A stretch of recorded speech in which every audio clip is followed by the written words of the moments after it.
Nice job. I like this film. Thank you very much. Have you seen it all the way through? I have. What pleases you the most? It's hard to say, there are because you get so involved with the minutia of it that the things that please me the most are like the little moments, the little things. I liked it when the Love the One You're With comes on when I'm in the hotel room, and it's like all those things that are pushing you towards something that you don't want to do. Or I love Steve Zahn and Dave Strickland in the movie. They're both very, very funny. Dave Strickland plays Maura's boyfriend. Steve Zahn plays my best friend. There's some stuff. I mean, Sandy is like really fun to watch for me, and it was an opportunity for me to loosen up a little bit and do some comedy. And in that regard, I'm happy with the kind of movie as a whole. I'm really proud of this movie, so it was fun. Yeah, even watching you, even just watching, I've probably seen everything you've been in. Watching it, it's different. It's different than anything I've seen you in before.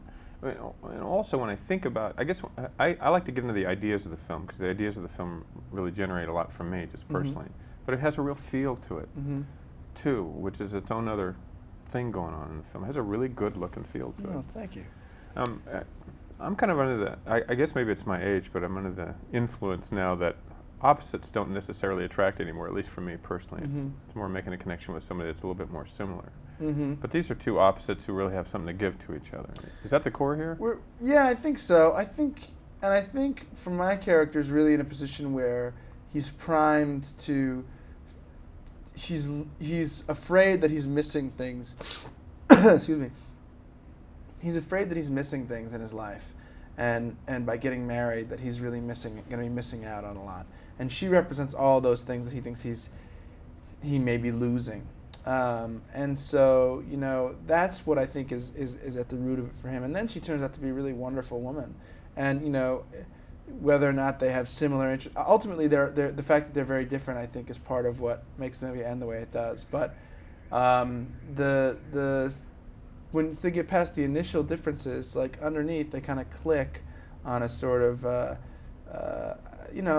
underneath level, whatever it is. I mean, just that kind of nameless thing where you just get along with somebody or you don't. You know what I mean? And sometimes that can be somebody who's like you, and sometimes it isn't.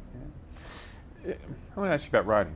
I want to ask you about the discipline of writing. When you're acting so much, is the discipline of writing harder and harder to find? You know what? Lately I've found that I do more writing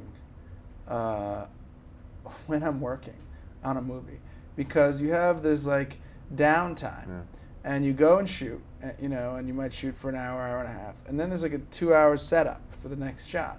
So you go back to your room or wherever your holding area is, and you don't have anything to do. Now, if you've gotten into an idea, into a kind of a hook, you've gotten going, it's like then you want to finish it off, and you'll be, pounding away in there, and before you know it, you've done a whole bunch of writing while you're doing this movie. So it depends. If there's nothing happening for me, if I don't have any ideas, or I kind of get halfway through something and I get bored of it, then it's hard to do it anywhere. It's hard to make yourself write when you don't feel inspired to do it. But if you do, being an actor is not a bad thing, because it gives you a little downtime to do some scribbling, on the side.